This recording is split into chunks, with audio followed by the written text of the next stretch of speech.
Hallo julle, dis Andrieg terug hier van Kempton Kruin. Hoop julle het 'n lekker vakansie gehad.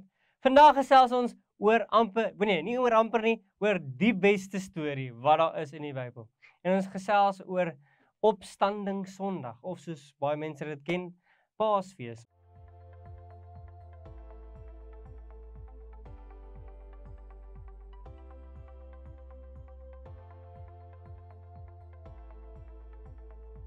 Alright. So, hierdie storie is letterlik die beste storie wat ons het in die Bybel. Want ons hoor van hierdie God wat geprofeteer was van ewen in Jeremia se tyd, dat daar 'n Messias gaan kom wat die mediator gaan wees, hierdie brug gaan word tussen ons en God. Want hy weet, ons as mens kan nie hierdie dinge ons kan nie heilig wees nie. Ons het hierdie sondige natuur aan ons wat ons net weghou van God af. Daarom het God gekom in Jesus se vorm en hy het gesê, weet jy wat, ek gaan in jou plek sterf. Ek gaan kom sodat jy nie hoef te sterf. En natuurlik vir jou al jou sondes sterf, sodat jy redding kan kry. Redding. Alright. So, wat maak hierdie stukkie so interessant? So, ek wil vandag stil staan by actually 'n stukkie net na wat ons nou lees, die eerste keer wat ons nou lees van Jesus se opstanding. En die stukkie wat ek wil inlees is in Lukas 24. Die klein stukkie wat ek by stil wil staan is in vers 25. Ek lees in die Nuwe Lewende Vertaling. Dit sê: Toe sê Jesus vir hulle: O, hoe sondig, sonder begrip en traag van hart is julle om alles wat die profete gesê het te glo. Moes die Messias nie hierdie dinge lei om sy heerlikheid in te gaan nie. Nou wat gaan in hierdie vers aan? Kom ek verduidelik vir julle. So ons weet natuurlik dat Jesus in Palm Sondag het hy in Jerusalem ingegaan op 'n donkie van alle dinge en hy het daar in heerlikheid, mense het gecheer, dis die Messias, het hulle geskree, dis Hosanna in die hoogste, en natuurlik het hulle geweet, hierdie is die Messias wat gaan sterf vir al ons sondes, en hy daar in Jerusalem ingery. Die mens wat hulle al so lank voorwag om al hierdie dinge te voltooi, om die wet te voltooi, soos wat hulle sê, is hy nou uiteindelik gekom. God het gekom om sy mensdom te red. Die profete het geprofeteer oor Jesus, ewen Dawid het gepraat van 'n Messias wat gaan kom om die brug te wees tussen ons en God, sodat ons nie natuurlik hoef te vergaan gaan nie, maar sodat ons die ewige lewe kan kry deur Jesus Christus. En hy het uiteindelik gekom. Maar wat doen die Fariseërs? Natuurlik weet ons wat verder gebeur het. Hulle het besluit om Jesus te kruisig, omdat hulle nie gedink het hy is wie hy gesê het hy is nie. Hy het gesê, ek is wie ek is. Maar daar is hulle besig toe om Jesus te kruisig. Hulle het Jesus geslaan en seer gemaak. Hy moes sy kruis dra net nadat hy geslaan was, dat die bloed loop. En op Golgotha was Jesus gekruisig. En vandag, wat het Jesus toe op daai dag gesê? Hy het gesê, my God, waarom het U my verlaat? Nee, natuurlik ken ons daai woorde wat Jesus gesê het. Maar wat het Jesus presies bedoel deur daardie woorde? En dis wat ek wil hê die eerste ding wat ons moet verstaan.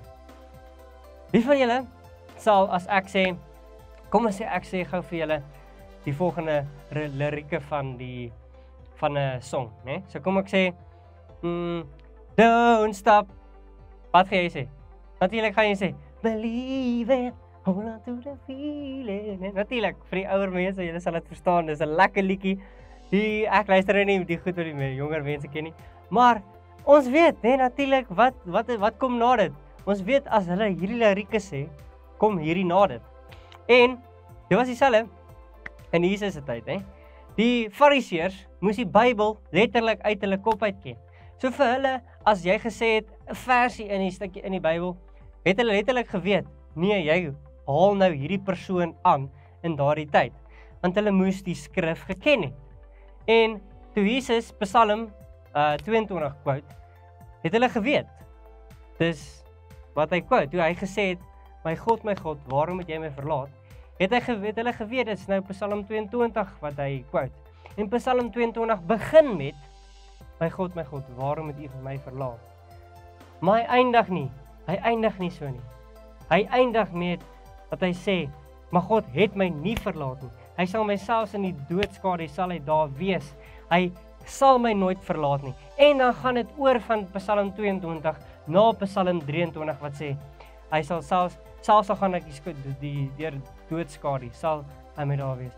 Hy lei my na waters waar daar vrede is.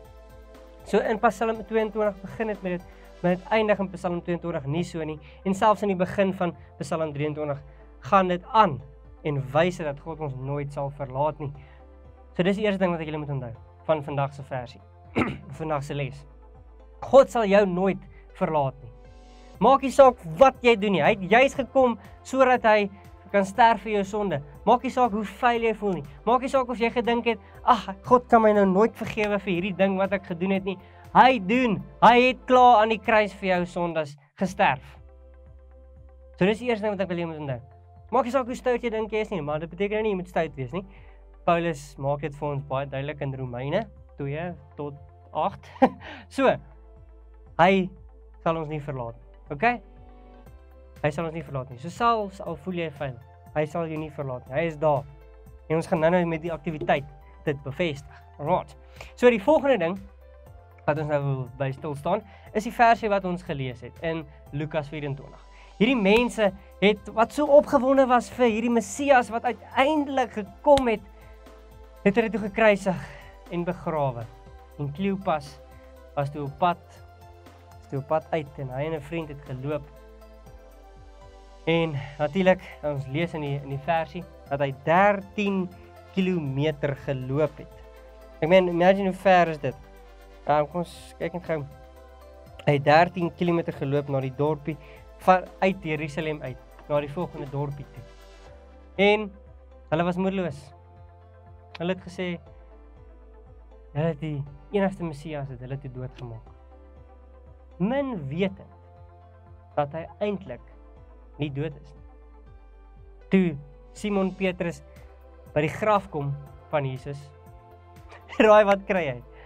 My ou, dit was asof Jesus gesê het, weet jy wat my ou, you can't defeat me.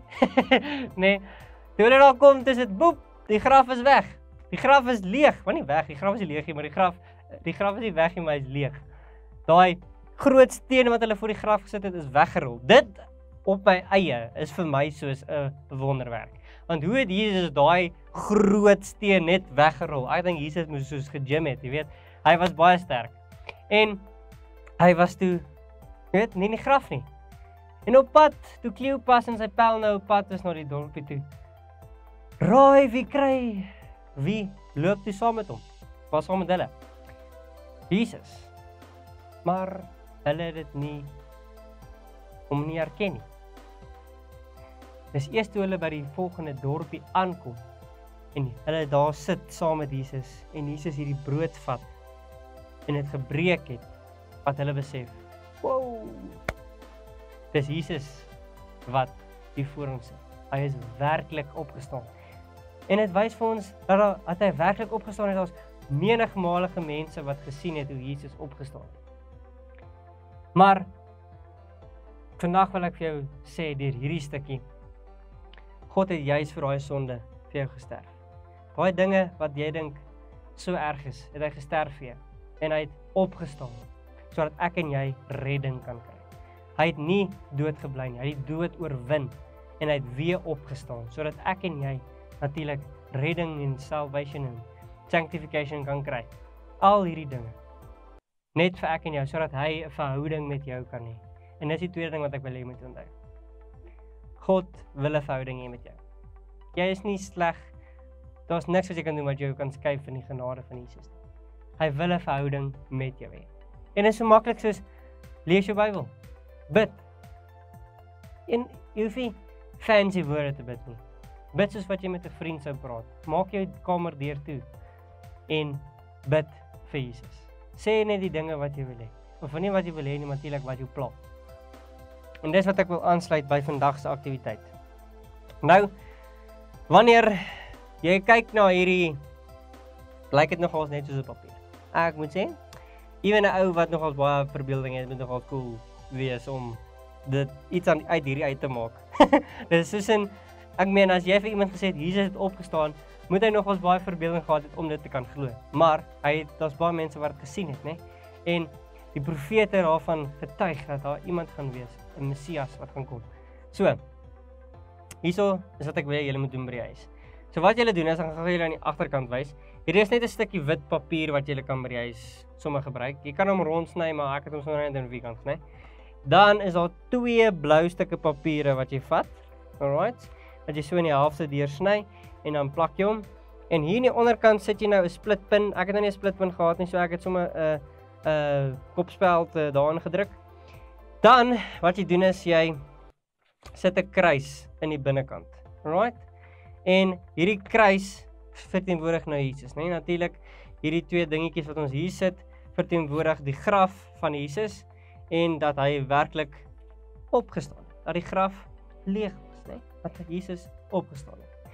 Nou wat ek wil hê jy moet doen is hier aan die voorkant skryf al die dinge wat jou pla. Al die dinge wat jy vir Jesus voor Jesus se voete neer wil sit. Dit kan enigiets wees. Dit kan wees dat jy nie goed genoeg voel nie. Dit kan wees dat jy sleg voel of heeltyd baie kwaad is. Of dit kan wees dat jy baie angstig voel partykeer. Dit kan enigiets wees, né? Of selfs goeie dinge. Dit kan goeie dinge ook wees. Dit kan wees dat jy die Here prys vir al die talente wat jy gekry het. Die Here prys vir sy liefde wat hy aan jou betoon het. Die Here prys vir dat jy in 'n goeie familie is. Dit kan goeie dinge ook wees natuurlik. En dan wil ek hê jy moet dit oopmaak. En al daai slegte dinge sit jy voor Jesus se voete. En al daai goeie dinge sit jy ook voor Jesus se voete. Want alles goed en sleg kom van God af. Die goed wil Papa God vat en gebruik vir goed, né? Dis wat ek wil hê julle moet doen. Julle kan dit sommer as 'n familie doen by die huis en dan moet julle onthou. En ek sluit hiermee af. Net soos wat Psalm 22 vir ons sê en Psalm 23. God sal my nie verlaat nie. Onthou dit. Selfs al voel jy alleen. Nommer 2. God het gesterf vir jou sondes sodat hy 'n verhouding kan hê. Nommer 3 met jou. God het gesterf vir daai sondes van jou en daarom wil hy nommer 3 'n verhouding hê met jou. Dis al wat hy nog altyd wou gehad het van die belofte wat hy gemaak het met Abraham reg deur tot by Jesus wat die nuwe verbond vervul het en gemaak het. Soos wat Jesus gesê het, ek wil jou 'n nuwe hart en 'n nuwe verbond gee. Ek wil jou 'n hart vat van steen en dit maak in 'n hart van sagte hart gee. 'n Sagte hart vol liefde. Sodat jy 'n verskil kan maak in die wêreld. So gaan en vertel hierdie storie vir enigiemand wat jy miskien is daar 'n persoon, 'n petteljoggie, of miskien is daar 'n maatjie by die vakansieplek waar jy nou is, of miskien is daar 'n maatjie by jou huis of by jou skool. Vertel hom Jesus het opgestaan vir my en vir jou. Daarom kan ek en jy lewe. En ek sê vir julle 'n gelukkige Paasfees en 'n gelukkige familietyd wat julle asseblief moet saam hê. Vier dit saam met jou familie. En weet, God is altyd met ons. Kom ons sluit af met 'n gebed. Papa God, dankie dat U so groot en almagtig is. En dankie dat U die dood oorwin het sodat ons kan redding hê. Dankie dat U met ons 'n verhouding wil hê. Dankie dat U belangstel in ons. Maak nie saak waardeur ons gaan nie. Maak nie saak hoe vuil ons soms voel nie of ons dink ons is nie goed genoeg nie. U wil 'n verhouding met elke liewe een van ons hê. Papa God, ek sê dankie vir dit. En Papa God, ek vra dat U asseblief deur middel van die Heilige Gees ons sal help en ons sal lei op hierdie pad vorentoe in hierdie wêreld. Dat ons hierdie gospel, hierdie evangelie wat ons van weet en wat ons van leer kan gaan uitleef en gaan sê vir ander mense in die wêreld. Ons bid hierdie goed, liewe Heer, in Jesus naam. Amen.